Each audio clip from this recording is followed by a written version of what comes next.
When I stand on the mountain and I say, do it, it gets done. If it don't get done, then I'll move on it. And that's the last thing in the world you want me to do. I knew that people would die. I knew that there would be killing. Our acts cannot be forgiven. Every one of you out there has tried to kill me for the last 25 years, and I'm still here. Ha, ha, ha. Now what?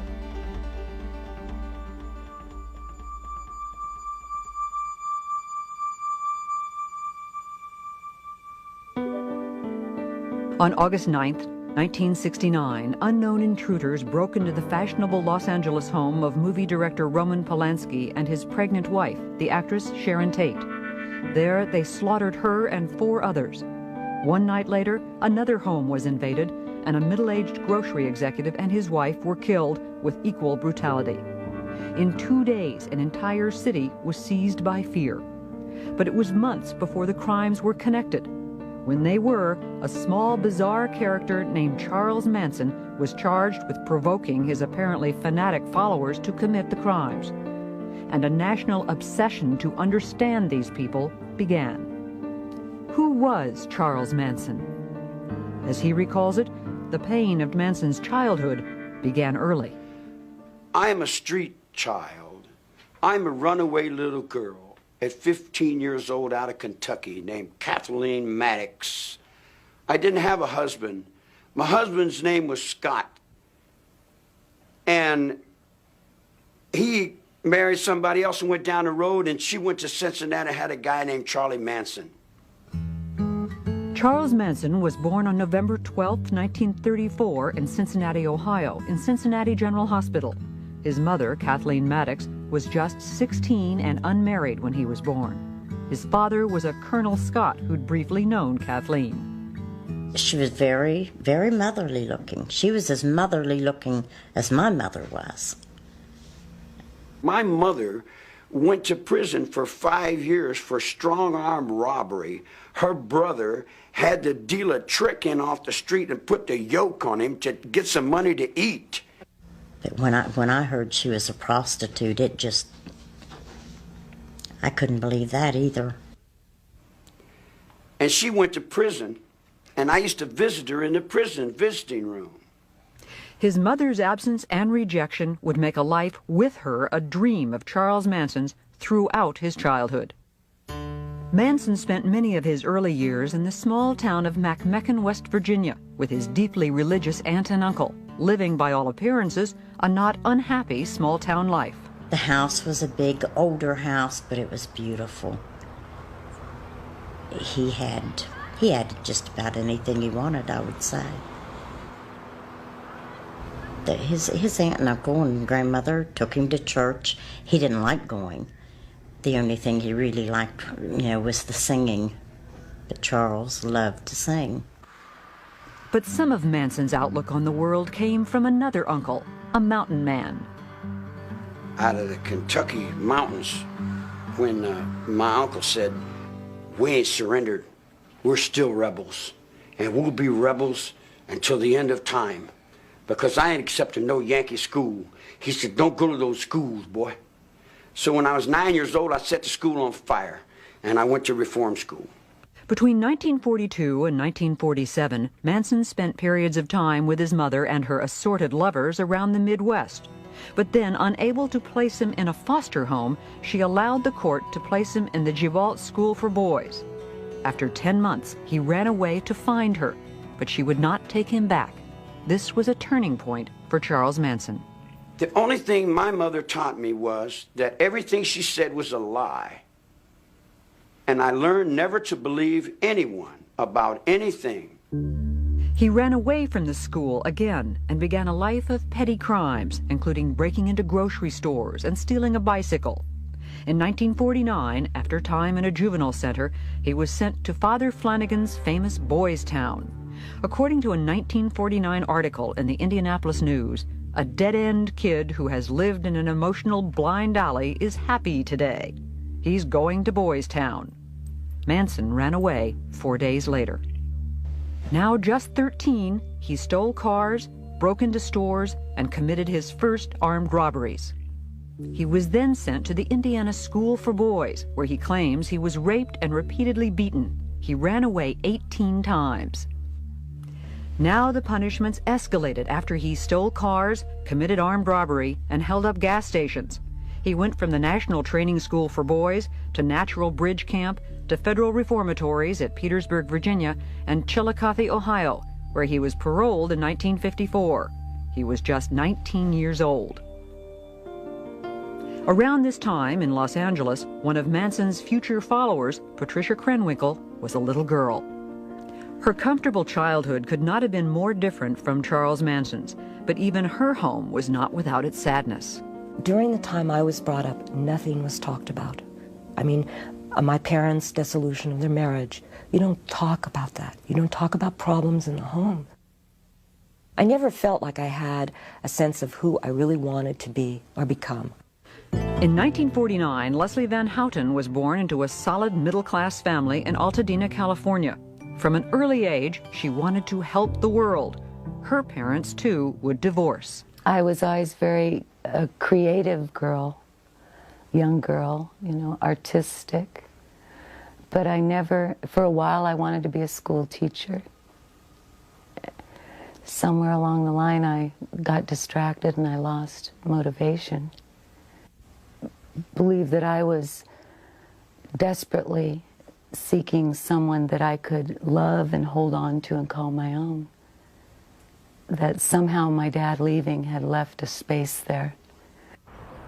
In January 1955, back in McMecken, the 20-year-old Charles Manson married 17-year-old Rosalie Jean Willis. He held odd jobs, but continued to steal cars, driving them across state lines. 1944, I went to juvenile hall. I didn't get out till 1954. I got a little girl named Rose, stole some guns, went to Georgia, burglarized a store, got a straw hat full of dimes, and came to L.A. I turned 21 years old in the L.A. County Jail. I wasn't out but a hot second. I've been in jail all my life. It was one of the curious facts about Charles Manson. He would often manage to commit small-time crimes that nonetheless violated federal laws and would bring tough penalties. A suspended sentence turned into a 10-year term after he violated probation on a charge of forging a very small treasury check. I was struck by something initially, and that is that he had been sentenced to 10 years for attempting to cash a $43 treasury check, and he did 7.5 years. From 1951 to 1967, Charles Manson's rap sheet shows a range of crimes, from mail theft to forgery to running prostitutes. It was at McNeil Island Penitentiary that Manson developed a skill at the guitar and an interest in music that would play an important part in later events. The man who taught him the steel guitar was an aging fellow prisoner, the renowned Depression-era gangster Alvin "Creepy" Karpus. More important, it was in prison, with its rigid codes of behavior and its hierarchy, that Manson developed his way of looking at the world. See, I never realized that people outside are much different than the people inside. People inside, if you lie, you get punched. You get misused. You don't lie to the lieutenant. Lieutenant don't lie to you. There's a certain amount of truth in prison, and being raised in prison, I was raised pretty much in the light of that truth. He did his own time. He pretty much refused to be programmed to go along with the expectations of the prison staff. He apparently spent a lot of time in his cell playing the guitar, writing music. He did attend a class, did very well in a power of positive thinking class, which I always thought was a part of his style. He was released from prison in 1967. It's been said that he asked not to be released. He'd now spent more than half of his 32 years inside, and prison was the only real home he'd ever known. What's more, Charles Manson had never known life with a real family. That would make a family of his own very appealing. Prison may have meant a life of little change for Charles Manson, but life outside was changing radically. It was a far different world now from the one he'd known before prison, and it was one where his particular skills would serve him well.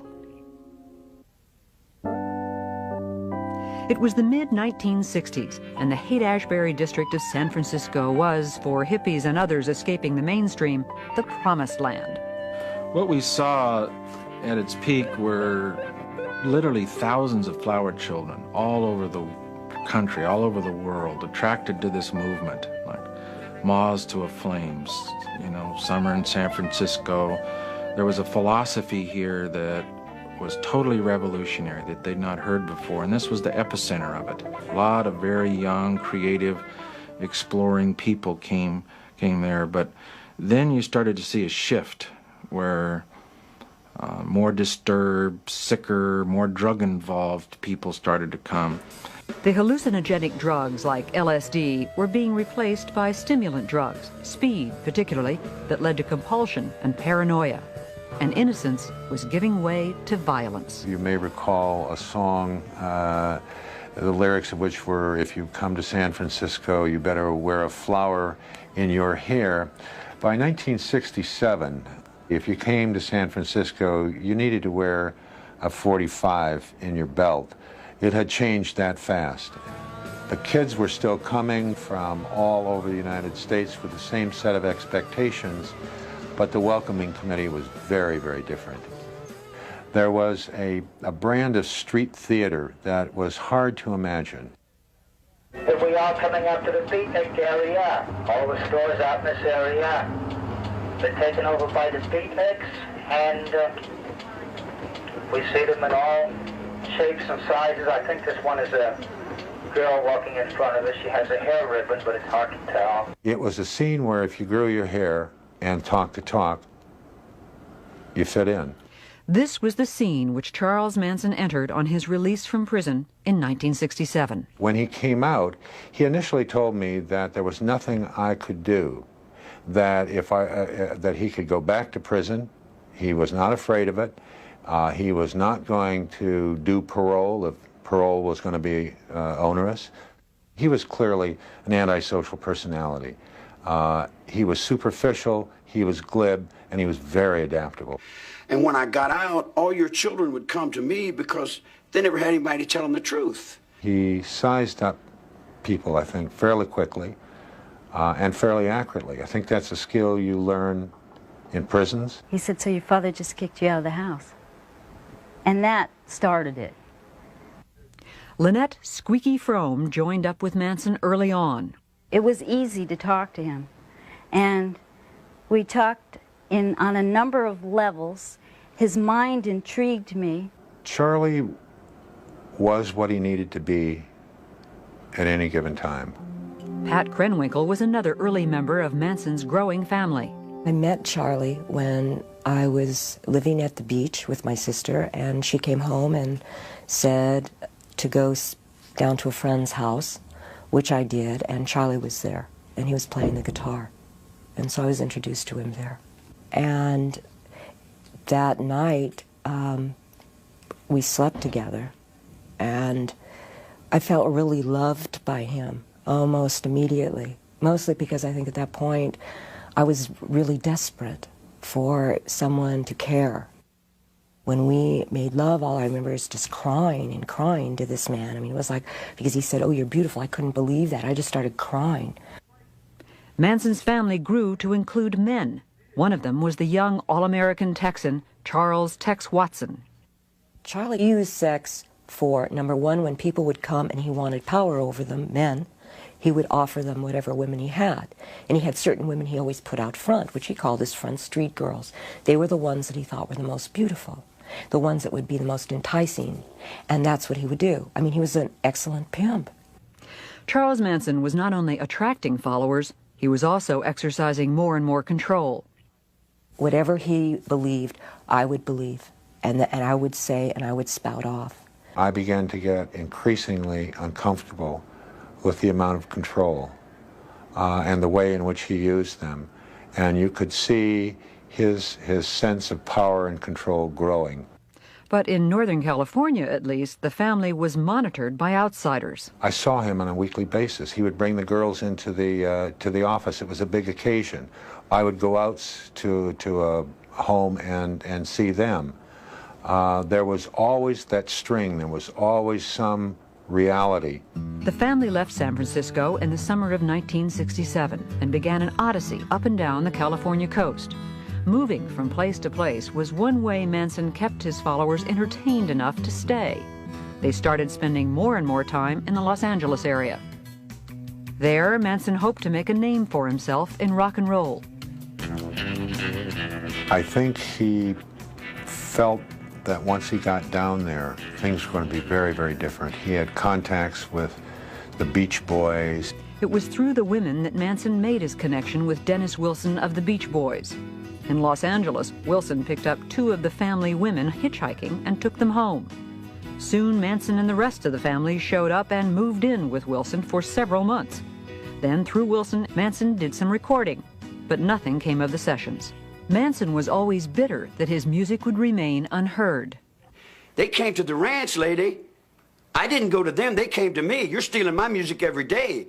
You're writing my songs, you're playing my game. In August of 1968, longtime family member Susan Atkins found the family a new home, an old Western movie set and now writing stable owned by an 80-year-old half-blind man named George Spahn.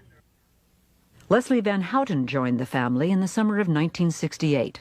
You know, all very fun in the beginning, innocent. At first, the family reveled in the crumbling movie set and the beautiful countryside around it. They play-acted roles they might have taken in old movies. It was like summer camp, and Charles Manson was head counselor. It was a great place, actually. We could make anything we wanted out of it. It was like having the Our Gang set, you know. You could turn it into anything.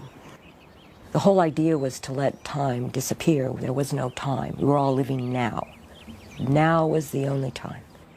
See, at first the magical mystery tour was that we would be cowboys or gypsies or pirates, and every day it was to wear a different role so that we would get more out of ourselves, and every day was Halloween. Losing oneself, killing old egos, and replacing them with Manson and his very particular view of the world. It was the serious goal of all that play acting that Manson directed. If you wipe away somebody's identity, say society is corrupt, forget about everything you ever learned, but then you substitute your own philosophy, it's like wiping the blackboard clean and then introducing your philosophy, and then you become the absolute leader.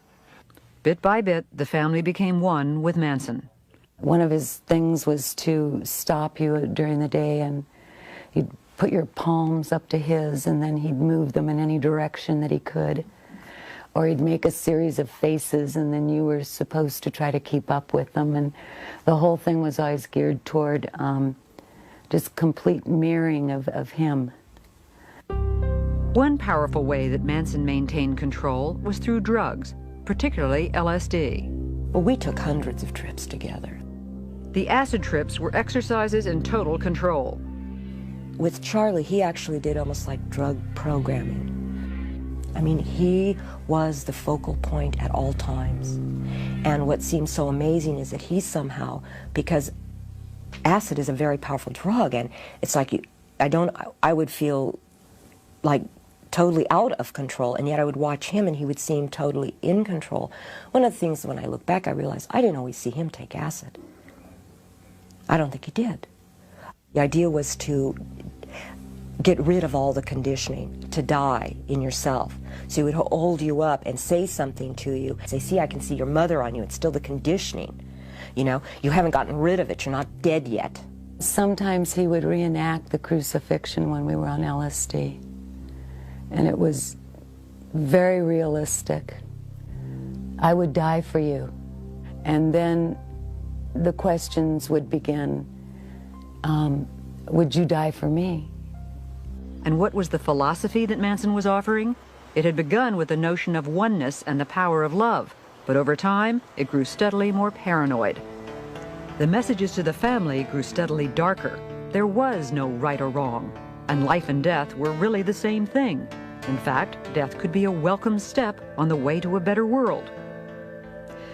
And in the fall and winter of 1968, as Manson saw himself more and more a lone visionary, he and the family spent more and more time in a place that only increased their sense of isolation, a remote outpost in Death Valley, Barker Ranch.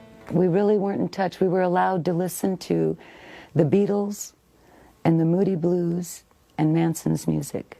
Nonetheless, Manson was aware of what was going on in the nation's cities. Since 1966, city after city had seen rioting in black neighborhoods. The cry for black power was being heard alongside the ever stronger actions against the war in Vietnam. We're gonna make Vietnam look like a holiday. Because if America don't come round, America should be burnt down.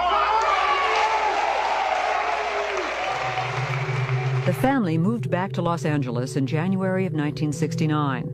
Then the paranoia ratcheted up even more in early July, when Manson thought he'd killed a black drug dealer he also thought was a Black Panther. Now convinced that the full fury of the Panthers was soon to descend on the family, bitter about his failure to record his music, and most importantly, certain that a giant race war was impending, Charles Manson spent July and early August tense, paranoid, and angry.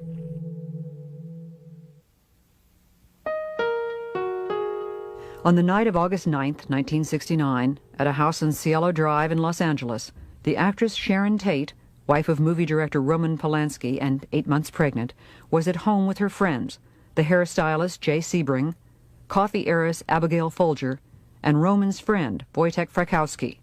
A young man named Stephen Parent was also on the site, visiting the home's caretaker. That night's murders began with some preparations at Spawn Ranch. I was with the children. We were in a trailer. I was with someone else, and we were in a trailer. And Charlie came and woke me up. And he said, "Get up. I want you to go somewhere." He said, "Get in the car." And I was in the car with Tex and Linda Kasabian and Susan Atkins. And he said, "Do everything the Tex says." And we were off. Tex Watson went onto the property first. When he came upon Stephen Parent in his car, he shot him 4 times. We heard gunshots. He came back and told us to come with him. And we followed. Trying to get into the house, he eventually, I think he went through a window or something, returned to a front door and allowed the rest of us to enter. There was a man that he was dealing with, and I think that was Jay Sebring, I believe. He had him on the floor or something, and he was going to tie him up. And he asked Susan to check the back rooms. And what began to happen is a scuffle started taking place between Tex and the man and Jay Sebring, and he shot him, and everyone else at that point obviously was getting really frightened and scared.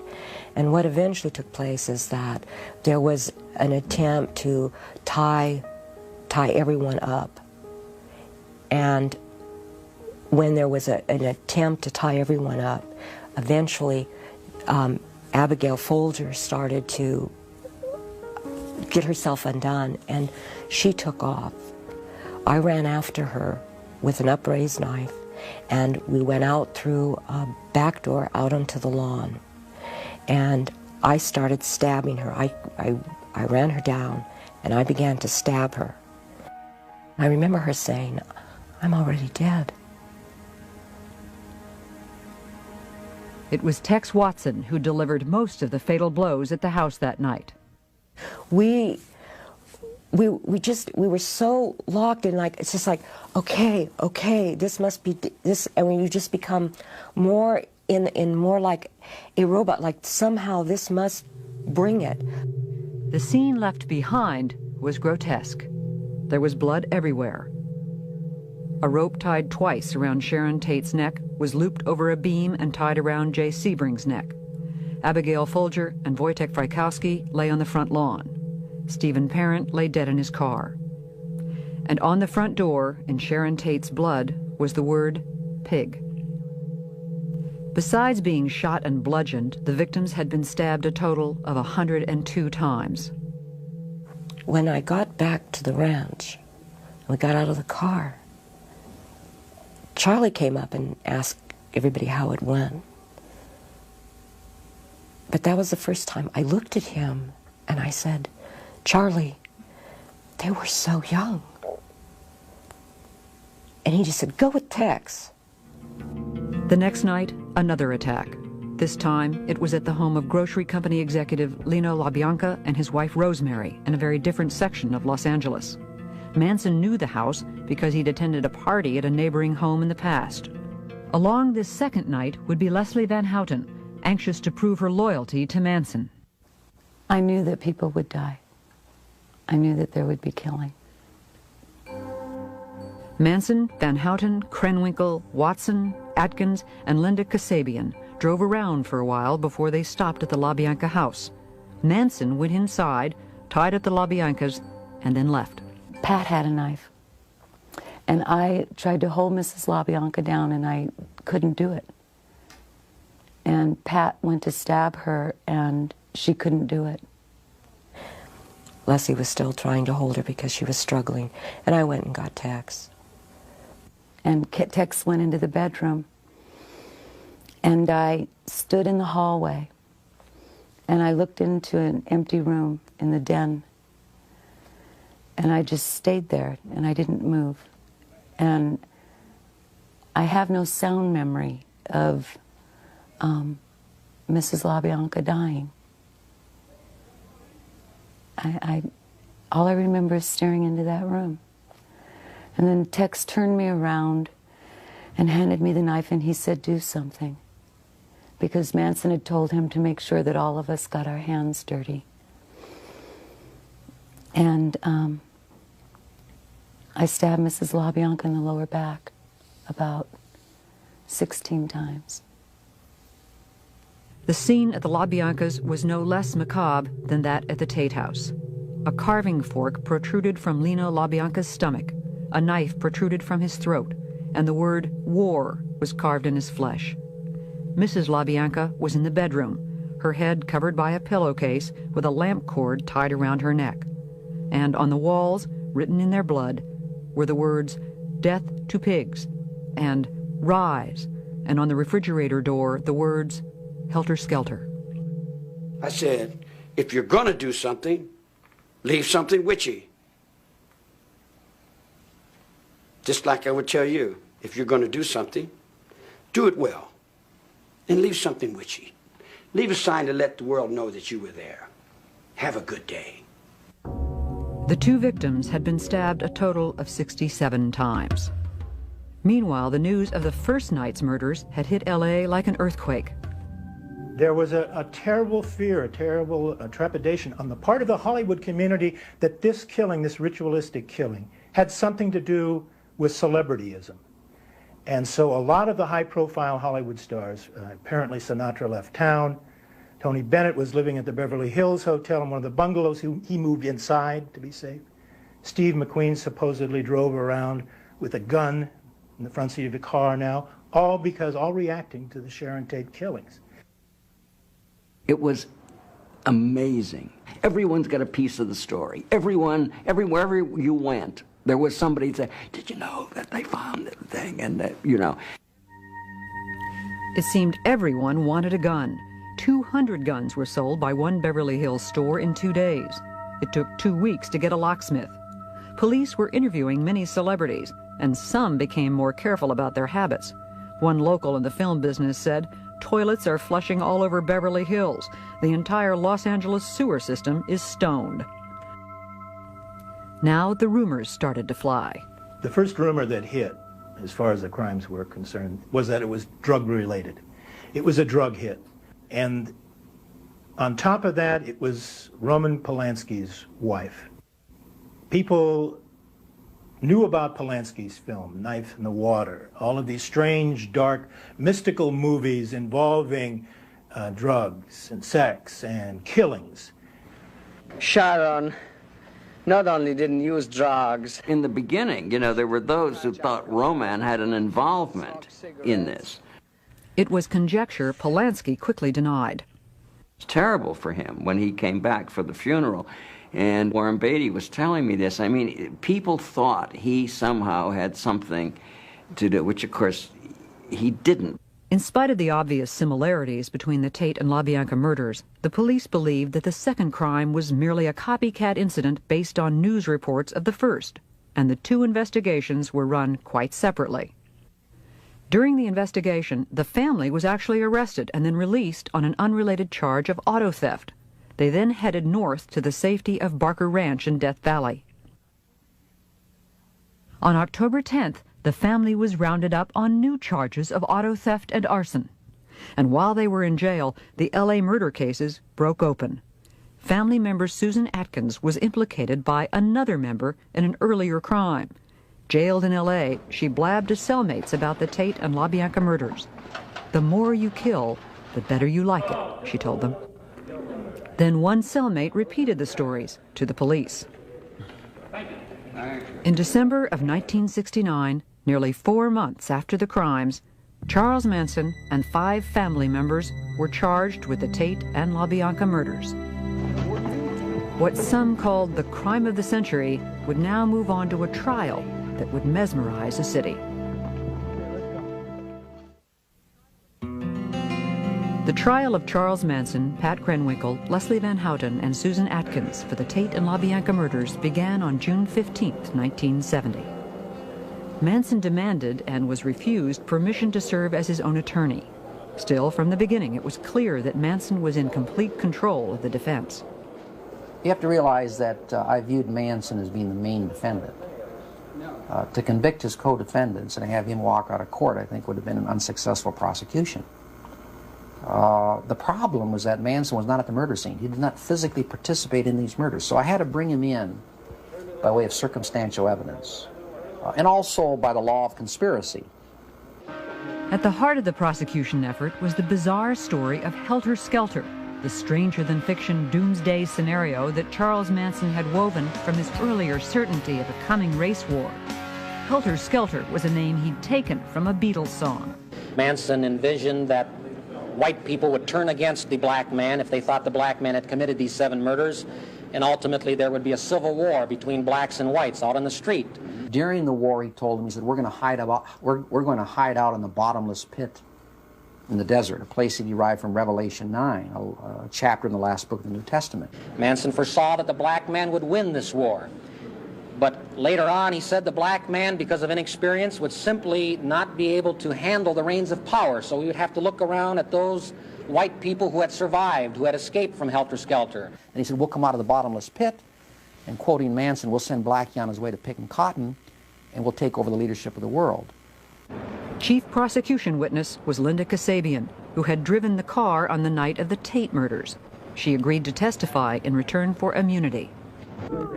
Can you get out of the way? The mood around the trial and throughout L.A. was as bizarre as the accused themselves. It may be more than 6 months before the Tate case finally goes to trial here at the Hall of Justice, but Hollywood isn't waiting. 2 movies about the mass murders already are in the works. One producer said his film will concentrate on the hippie clan charged with murder and explain on the screen why they might have done it. Day after day, Manson would come into court and by turns intimidate and amuse. He was playing the people. He was playing to the courtroom. He was playing to the press. We had quite a few staring sessions. He was always staring at people, you know. He'd stare at the jury, and they would turn away. He'd turn around and stare at spectators. During the trial, as in their lives before, the 3 women took all their instructions from Manson. The entire proceedings were scripted by Charlie. Every day we'd meet, and he'd decide, well, today I want you each to stand up and hold your hands in some stupid symbols. You're going to get up and scream. You know, each day was scripted, and that day we proceeded through the events. With Manson, he believed that everything we did was creating some picture that was going to go out in the universe and somehow change it towards his, bend it towards his will. The daily march of Van Houten, Atkins, and Krenwinkel, smiling and singing, was unnerving to anyone who saw it on the news. The song they were singing was one that Manson had written.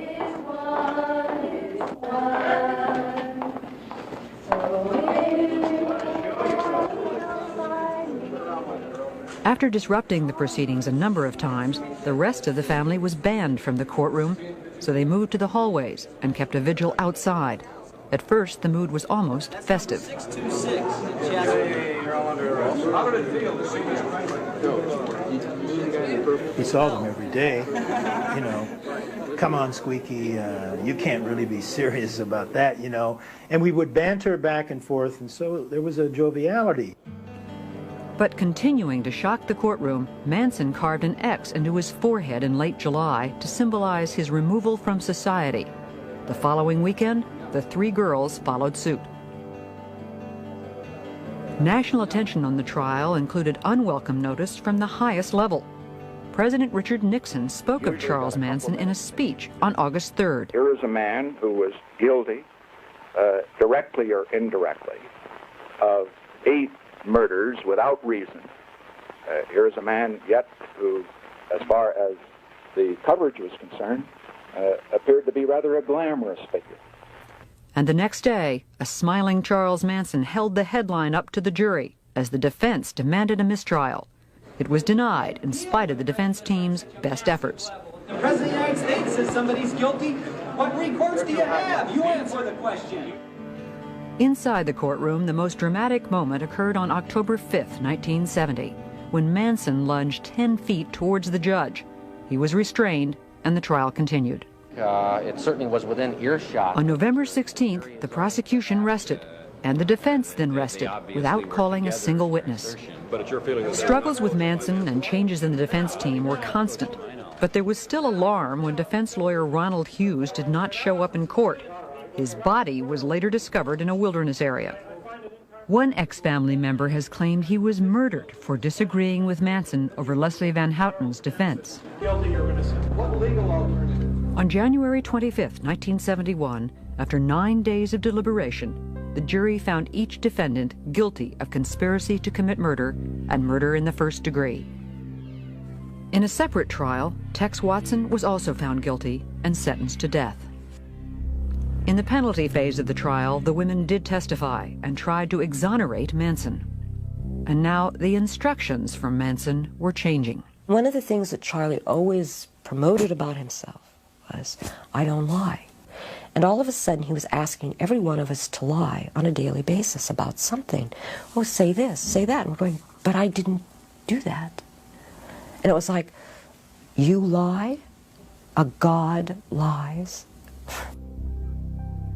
On March 29th, the jury called for the death penalty for all 4 defendants, a finding the judge then upheld. In protest, the women shaved their heads. Before that clerk reads that verdict, you don't know what he's going to say, life or death. It's a very tense, suspenseful moment. And I looked over at Manson, and his hands were trembling. Now here's someone who always spoke about the beauty of death. He was always telling everyone, death is a beautiful thing, and maybe when we kill these people, we're doing them a favor, and they don't even realize it. But I was with him for 9.5 months, and he fought very hard for his own life, see? So that was just pure hypocrisy on his part. The defendants faced the death penalty now. To at least one of them, it was a kind of relief. I was more than willing to go to the gas chamber. I didn't fear it. The death penalty for me at the time seemed, it almost justified my not having to deal with what I had done. It was the eye for an eye. They're going to kill me. I don't have to deal with it. And then, in 1972, the Supreme Court overturned the death penalty. Death sentences were commuted to terms of life imprisonment. In the case of Charles Manson, there was a certain irony involved. In fact, he told me after the trial, Bugliosi says, you know, you haven't achieved anything here, he said. All you've done is send me back to where I came from. But I said, well, yeah, Charlie, that's true, but as far as I know, you've never been in the green room before. The green room is a reference to San Quentin gas chamber. The next year, I was driving my car, and the car radio was on. And I heard where the U.S. Supreme Court had set aside the death penalty, Furman versus Georgia. And the very first thought that came to my mind is that what Manson had told me at the end of the trial was true. That all we did is send him back to where he came from, and he doesn't mind prison life. So in a sense, and I hate to say this, in a sense, Manson has beaten the rap. It was 1972, and Pat Krenwinkel and Leslie Van Houten were still young women with a lifetime ahead of them, a lifetime to face what they had done. All the way on the back, too. More than 25 years after the murders at the Tate and LaBianca homes, Charles Manson, Patricia Krenwinkel, Leslie Van Houten, Susan Atkins, and Tex Watson are all still in prison serving life terms. All have been reviewed for parole numerous times, but it's always been denied. You can have the rest of it and put me back in my cell. This is all I really want to do. Charles Manson has not even attended all of his hearings. I don't think there's a decision among you, is there? Now Charles Manson is over 60 years old, and Tex Watson and the women are in their mid-40s. Not easy. And to listen to Manson, Pat Krenwinkel, and Leslie Van Houten today is to hear very different memories of those events a quarter century ago. If anything, the older I get, the harder it is. Mrs. LaBianca was younger than I am now. I took away all that life. I see blood in here every day. Every day someone's getting shot, someone's getting cut, someone's getting beat. I've lived in that all my life, woman. That don't wrinkle up my forehead. You can pile 100 dead bodies up in front of my cell and it don't set me to do nothing. Every day I wake up and know that I'm a destroyer of the most precious thing, which is life. And living with that is the most difficult thing of all. And I do that because that's what I deserve, is to wake up every morning and know that. You know, it didn't happen overnight. He spent a lot of time taking middle-class girls and remolding them. I never broke nobody's will. I never told anybody to do anything other than what they wanted to do. Oh, Charlie's just absolutely lying. There wasn't one thing done that was even allowed to be done without his expressed permission. Wait a minute. I said, you do what's best for you. You do what you feel is right. You do what you think is right. Now, whatever you think is right, it's got to be right. All I'm doing is I'm walking with you, I'm walking the line with you, and I'm holding the line with you. What you do is up to you. It's got nothing to do with me. You know, I take offense to the fact that 25 years later Manson doesn't own up to his share in this. I take offense to that. I take responsibility for my part. And part of my responsibility was helping create him. Every once in a while I get letters from children. And they seem to think that what we did is all right. There is nothing that we did that is all right. Nothing. He was not Jesus Christ or Satan. He was a very odd, bizarre, high-energy little antisocial who had some poor, confused, middle-class dropouts who decided to follow him. And he got into a situation where he had enormous power over these people, and he pulled it all together into this incoherent, hateful kind of plan. And there was no one there to say, Charlie, girls, this is crazy.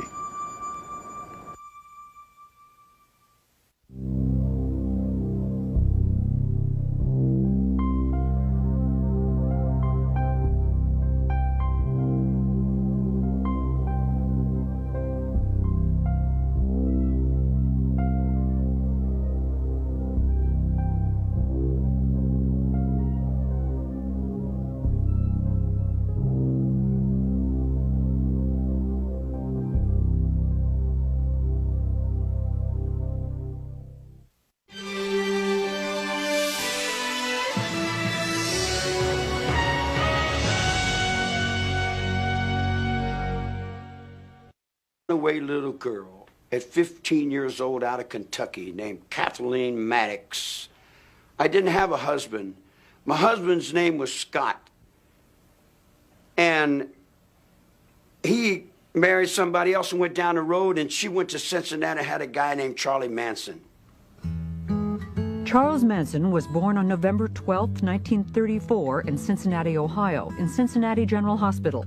His mother, Kathleen Maddox, was just 16 and unmarried when he was born. His father was a Colonel Scott who'd briefly known Kathleen. She was very, very motherly looking. She was as motherly looking as my mother was. My mother went to prison for 5 years for strong-arm robbery.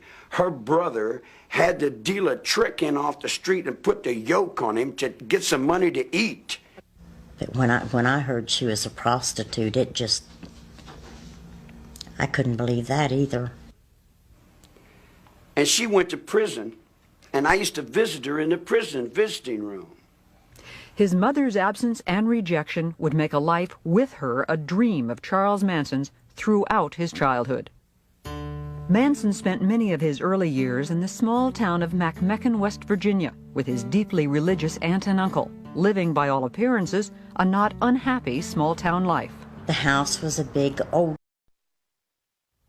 When I stand on the mountain and I say, do it, it gets done. If it don't get done, then I'll move on it.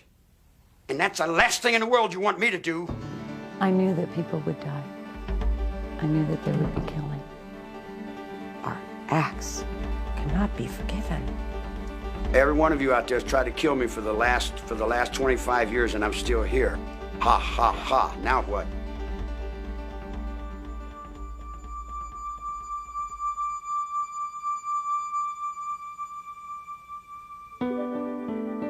On August 9th, 1969, unknown intruders broke into the fashionable Los Angeles home of movie director Roman Polanski and his pregnant wife, the actress Sharon Tate.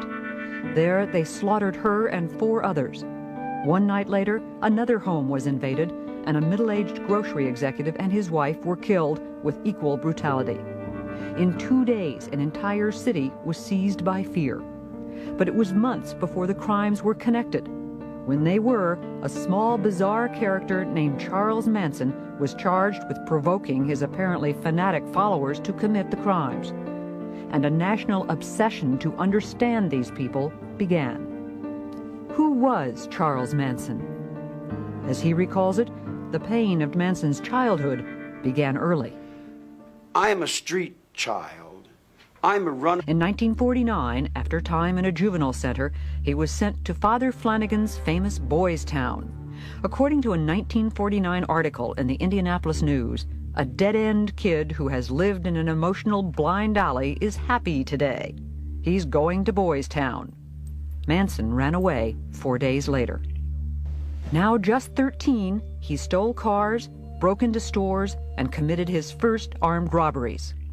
He was then sent to the Indiana School for Boys, where he claims he was raped and repeatedly beaten. He ran away 18 times. Now the punishments escalated after he stole cars, committed armed robbery, and held up gas stations. He went from the National Training School for Boys to Natural Bridge Camp to federal reformatories at Petersburg, Virginia, and Chillicothe, Ohio, where he was paroled in 1954. He was just 19 years old. Around this time in Los Angeles, one of Manson's future followers, Patricia Krenwinkel, was a little girl. Her comfortable childhood could not have been more different from Charles Manson's, but even her home was not without its sadness. During the time I was brought up, nothing was talked about. I mean, my parents' dissolution of their marriage, you don't talk about that. You don't talk about problems in the home. I never felt like I had a sense of who I really wanted to be or become. In 1949, her house, but it was beautiful. He had just about anything he wanted, I would say. His aunt and uncle and grandmother took him to church. He didn't like going. The only thing he really liked, was the singing. But Charles loved to sing. But some of Manson's outlook on the world came from another uncle, a mountain man. Out of the Kentucky mountains, when my uncle said, we ain't surrendered, we're still rebels, and we'll be rebels until the end of time, because I ain't accepting no Yankee school. He said, don't go to those schools, boy. So when I was 9 years old, I set the school on fire, and I went to reform school. Between 1942 and 1947, Manson spent periods of time with his mother and her assorted lovers around the Midwest. But then, unable to place him in a foster home, she allowed the court to place him in the Givalt School for Boys. After 10 months, he ran away to find her, but she would not take him back. This was a turning point for Charles Manson. The only thing my mother taught me was that everything she said was a lie.